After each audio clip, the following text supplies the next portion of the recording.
ನಮಸ್ಕಾರ. ರಿವ್ಯೂ ಚಾನಲ್ಗೆ ಸ್ವಾಗತ. ನಾನು ಸೌಖ್ಯ ಗಾಂವ್ಕರ್. ಭಾರತದ ಸೇನೆಗೆ ಮತ್ತೊಂದು ಹೆಮ್ಮೆಯ ಗರಿ, ಮತ್ತಷ್ಟು ಬಲ ಬಂದಿದೆ. ಹಾಗೆ ಪಾಕಿಸ್ತಾನ, ಚೀನಾ ನಮ್ಮ ಶತ್ರುಗಳನ್ನು ಬಡ್ದು ಹಾಕೋದಿಕ್ಕೆ ದೊಡ್ಡ ಅಸ್ತ್ರವೊಂದು ಬತ್ತಳಿಕೆಗೆ ಸೇರಿದೆ. ಏನು ಹಾಗಾದರೆ ಮಾಹಿತಿನ ಮುಂದೆ ಇಡ್ತಾ ಇದೀವಿ. ಮಿಸ್ ಮಾಡಿದ್ರೆ ನಮ್ಮ ಚಾನಲ್ನ ಸಬ್ಸ್ಕ್ರೈಬ್ ಮಾಡಿ, ಹಾಗೆ ನಿಮ್ಮ ಅಭಿಪ್ರಾಯ ಕಮೆಂಟ್ ಮಾಡ್ತೀರಿ. CS ವೀಕ್ಷಕರೇ, ವಿಶ್ವದಲ್ಲೇ ಭಾರತ 4ನೇ ಬಲಿಷ್ಠ ಸೇನೆಯನ್ನ ಹೊಂದಿದೆ. ಅಮೆರಿಕ ನಂಬರ್ 1 ಆದರೆ ಭಾರತ 4ನೇ ಬಲಿಷ್ಠ ಸೇನೆಯನ್ನ ಹೊಂದಿದೆ ಅನ್ನುವಂಥ ರಿಪೋರ್ಟ್ ಈಗ ಹೊರಗಡೆ ಬರ್ತಾ ಇದೆ. ಬಲಿಷ್ಠ ಸೇನೆಗಳನ್ನ ಹೊಂದಿರೋದ್ರ ಪೈಕಿ ಅಮೆರಿಕ ನಂಬರ್ 1 ಆದರೆ ರಷ್ಯಾ, ಚೀನಾ 2 ಮತ್ತು 3ನೇ ಸ್ಥಾನ, ಭಾರತ 4ನೇ ಸ್ಥಾನವನ್ನು ಪಡ್ಕೊಂಡಿರೋದು. ಜಗತ್ತಿನ 4ನೇ ಅತ್ಯಂತ ಬಲಿಷ್ಠ ಸೇನೆಯನ್ನ ಹೊಂದಿರುವ ರಾಷ್ಟ್ರ. ನಾವು ವರ್ಷದಿಂದ ವರ್ಷಕ್ಕೆ ಭದ್ರತಾ ಬಜೆಟ್ ಅನ್ನ ಡಿಫೆನ್ಸ್ಗೆ ಎತ್ತಿಡ್ತಿರುವಂಥ ಮೊತ್ತವನ್ನು ಜಾಸ್ತಿ ಮಾಡ್ತಿರೋದು ಕೂಡ ಇದಕ್ಕೆ ಪ್ರಮುಖ ಕಾರಣ ಅಂತ ಅಂದ್ಕೊಳ್ಬಹುದು. ಹಾಗಾದರೆ ಏನೇನು ಡೀಟೇಲ್ಸ್ ಸಿಗ್ತಾ ಇದೆ ನೋಡಿ. ಸೇನಾಪಡೆಗಳ ಸಂಖ್ಯೆ, ಶಸ್ತ್ರಾಸ್ತ್ರಗಳು, ಆರ್ಥಿಕ ದೃಢತೆ, ಭೌಗೋಳಿಕ ಸ್ಥಾನ, ಲಭ್ಯವಿರುವ ಸಂಪನ್ಮೂಲಗಳು, 60ಕ್ಕೂ ಹೆಚ್ಚು ಅಂಶಗಳನ್ನು ಗಮನದಲ್ಲಿಟ್ಟುಕೊಂಡು ಈ ರಿಪೋರ್ಟನ್ನು ತಯಾರಿ ಮಾಡಲಾಗಿದೆ. ಕಳೆದ 1 ವರ್ಷದಲ್ಲಿ ಈ ದೇಶಗಳ ರ್ಯಾಂಕಿಂಗ್ ಬದಲಾಗಿರುವ ಬಗ್ಗೆ ಈ ವರದಿಯಲ್ಲಿ ಉಲ್ಲೇಖ ಆಗಿರೋದು. 145 ದೇಶಗಳಲ್ಲಿ ಅಮೆರಿಕ, ರಷ್ಯಾ, ಚೀನಾ, ಭಾರತ, ದಕ್ಷಿಣ Korea, Britain, Japan, Turkey, Pakistan, Italy ದೇಶಗಳು ಟಾಪ್ 10. ಇದು ಟಾಪ್ 10 ಬಲಿಷ್ಠ ಸೇನೆ ಹೊಂದಿರುವ ದೇಶಗಳಾಗಿವೆ. ವೀಕೆಸ್ಟ್ ಯಾರು ಅಂತ ಕೇಳಿದ್ರೆ ಭೂತಾನ್, ಮಾಲ್ಡೋವಾ, ಸುರಿನಾಮ್ ಅತ್ಯಂತ ದುರ್ಬಲ ಸೇನೆಗಳನ್ನು ಹೊಂದಿರುವ ರಾಷ್ಟ್ರಗಳಾಗಿವೆ ಅಂತ ಈ ರಿಪೋರ್ಟ್ ಹೇಳ್ತಾ ಇದೆ. ಇದರ ನಡುವೆ ನೋಡಿ, ಬಜೆಟ್ ಬಗ್ಗೆ ಹೇಳ್ತಾ ಇದ್ದೆ ನಾನು. ಅದರ ಡೀಟೇಲ್ಸ್ ಕೊಡೋದಾದ್ರೆ 2023-24ನೇ ಸಾಲಲ್ಲಿ ಎಷ್ಟು ಜಾಸ್ತಿ ಆಗಿದೆ? 1,62,600 ಕೋಟಿಯನ್ನು ಎತ್ತಿಡಲಾಗಿದೆ. 6.7% ಜಾಸ್ತಿ ಆಗಿದೆ.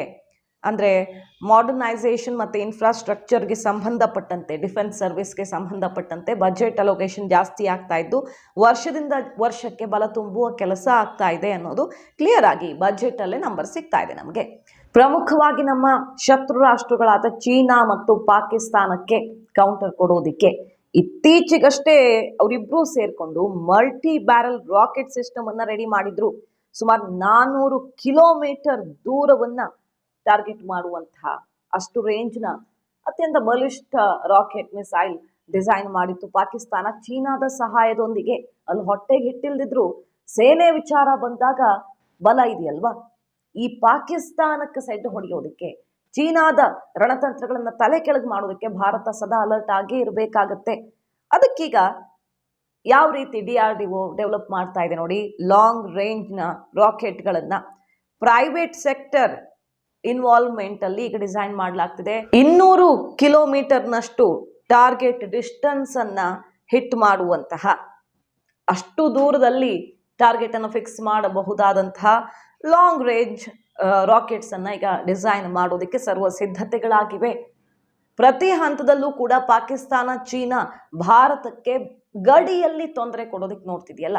ಚೀನಾ ಹೇಗೆ LOCಯಲ್ಲಿ ಅಲ್ಲಿನ ಸುತ್ತಮುತ್ತಲಿನ ಹಳ್ಳಿಗಳನ್ನ ಅಭಿವೃದ್ಧಿ ಪಡಿಸುವ ಮೂಲಕ ಡಿಸ್ಪ್ಯೂಟ್ ಇರುವಂತಹ ಕಡೆಗಳಲ್ಲಿ ಜನರನ್ನ ವಿಶ್ವಾಸಕ್ಕೆ ತಗೊಂಡು ಕೈ ಮೇಲ್ ಮಾಡ್ಕೊಳ್ಳೋದಕ್ಕೆ ಪ್ರಯತ್ನ ಮಾಡ್ತಿದ್ವು, ಅದಕ್ಕೆ ಸೆಡ್ ಹೊಡೆದಾಗಿದೆ ಈಗಾಗಲೇ ಭಾರತ. ಇದೇ ಮೊಟ್ಟ ಮೊದಲ ಬಾರಿಗೆ ಅತಿ ದೊಡ್ಡ ಅನುದಾನವನ್ನ ಗಡಿಯಲ್ಲಿ ಅಭಿವೃದ್ಧಿ ಮಾಡೋದಕ್ಕೆ, ಆ ಊರುಗಳ ಇನ್ಫ್ರಾಸ್ಟ್ರಕ್ಚರ್ ಅಭಿವೃದ್ಧಿಗೆ, ಬ್ರಿಡ್ಜ್, ರಸ್ತೆ ಸೇರಿದಂತೆ ವಿವಿಧ ಪ್ರಾಜೆಕ್ಟ್ಗಳಿಗೆ ವ್ಯಯಿಸಲಾಗ್ತಾ ಇದೆ. ಹಿಂದೆಲ್ಲ ಬಾರ್ಡರ್ ಅಭಿವೃದ್ಧಿ ಮಾಡದೇ ಇದ್ರೇನೆ ಒಳ್ಳೇದು, ಯಾಕಂದ್ರೆ ನುಸುಳುಕೋರರಿಗೆ, ದಾಳಿ ಮಾಡೋರಿಗೆ ಗುಡ್ಡ ಬೆಟ್ಟ ಅಲ್ಲಿನ ಪ್ರದೇಶ ಸವಾಲಾಗಿರ್ಬೇಕು ಅಂತ ಭಾವಿಸಲಾಗ್ತಿತ್ತು. ಆದರೆ ಇವತ್ತು ಸ್ಟ್ರಾಟಜಿ ಬದಲಾಗಿದೆ. ಅದು ತಪ್ಪು ಕಲ್ಪನೆ. ನಾವು ಅಭಿವೃದ್ಧಿ ಮಾಡಬೇಕು, ಆ ಮೂಲಕ ಕೌಂಟರ್ ಕೊಡಬೇಕು ಅಂತ ನಮ್ಮ ದೇಶ ಚೀನಾಕ್ಕೆ ಸೆಡ್ ಹೊಡೆಯೋ ರೀತಿಯಲ್ಲಿ ಬಾರ್ಡರ್ ಅಲ್ಲಿ ಡೆವಲಪ್ ಮಾಡ್ತಾ ಇರೋದು.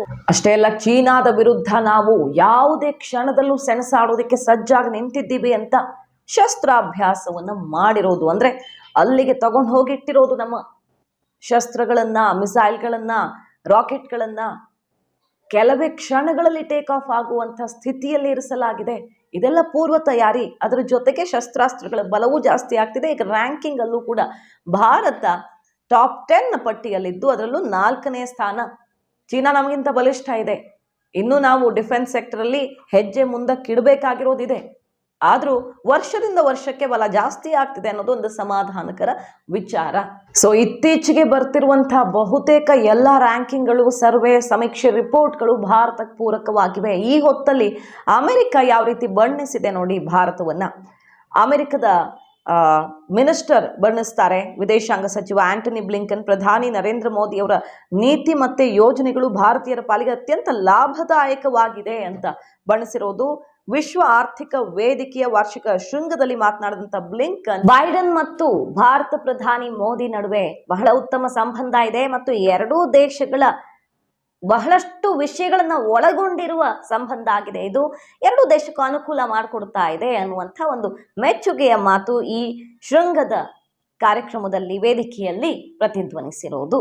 ಮಾಹಿತಿ ನಿಮ್ಗೆ ಇಷ್ಟ ಆಗಿದ್ರೆ ಮಿಸ್ ಮಾಡಿದ್ರೆ ನಮ್ಮ ಚಾನಲ್ನ ಸಬ್ಸ್ಕ್ರೈಬ್ ಮಾಡಿ, ಹಾಗೆ ನಿಮ್ಮ ಅಭಿಪ್ರಾಯ ಕಮೆಂಟ್ ಮಾಡಿ ತಿಳಿಸಿ. Thank you.